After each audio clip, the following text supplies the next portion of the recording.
நாம் வாழும் இந்த பூமி தினம் தினம் ஏதோ ஒரு அதிசயமும், ஆச்சரியங்களும் ஒலிக்க வைக்கப்பட்டுள்ளதுங்க. இது என்னன்னா, நம்ம வாழும் இந்த பூமி ஒரு நாளைக்கு தன்னைத்தானே சுத்திக்கிறதுக்கு இந்த 24 மணி நேரம் எடுத்துக்குது. அப்படிங்கிற விஷயம் எல்லாத்துக்கும் ஒரு தெரிஞ்ச விஷயம் தான். இப்படியாப்பட்ட இந்த பூமி சில நேரங்கள்ல 24 மணி நேரம் குறைஞ்சா எப்படி இருக்குன்னு நெனச்சு பாருங்க. இப்படி ஒரு விஷயம் நம்மளால இப்படி கற்பனை கூட பண்ணி பார்க்க முடியாத ஒரு விஷயம் இப்ப நடந்திருக்குங்க. அதாவது 2025 ஜூலை 5ஆம் தேதி பார்த்தோம்னா, இந்த பூமி அதோட சுழற்சி வேகமா காணப்படுதுங்க. இதனால அந்த நாட்கள் உள்ள ஒரு நாள் 1.3 முதல் 1.5 மில்லி வினாடி வரைக்கும் அது குறைவாக இருக்கலாம். அதாவது இது 24 மணி நேரத்தில ஒரு சுருக்கமா இருக்கலாம் அப்படிங்கிற விஷயத்த அந்த விஞ்ஞானிகள் சொல்றாங்க.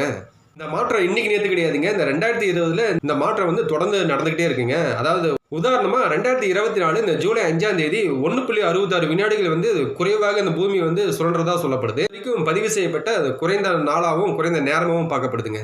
2025 ஆகஸ்ட் 5ஆம் தேதி மேலும் பூமி வேகமா சுழன்று 1.51 மில்லி வினாடி வரைக்கும் அது குறையறதுக்கு வாய்ப்புள்ளதா அந்த விஞ்ஞானிகள் கணிச்சிருக்கிறாங்க.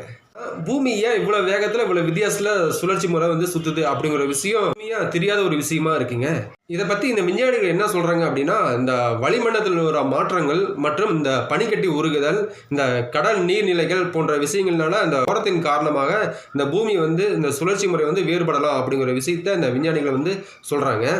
இதனால கூட இந்த நிலவோட இந்த பாதை மாறலாம். அதாவது இந்த பூமியோட சுழற்சி வேகமா இருக்கிறதுனால இந்த நிலவோட பாதை மாறக்கூடும் அப்படிங்கிற விஷயத்தையும் இந்த விஞ்ஞானிகள் சொல்றாங்க.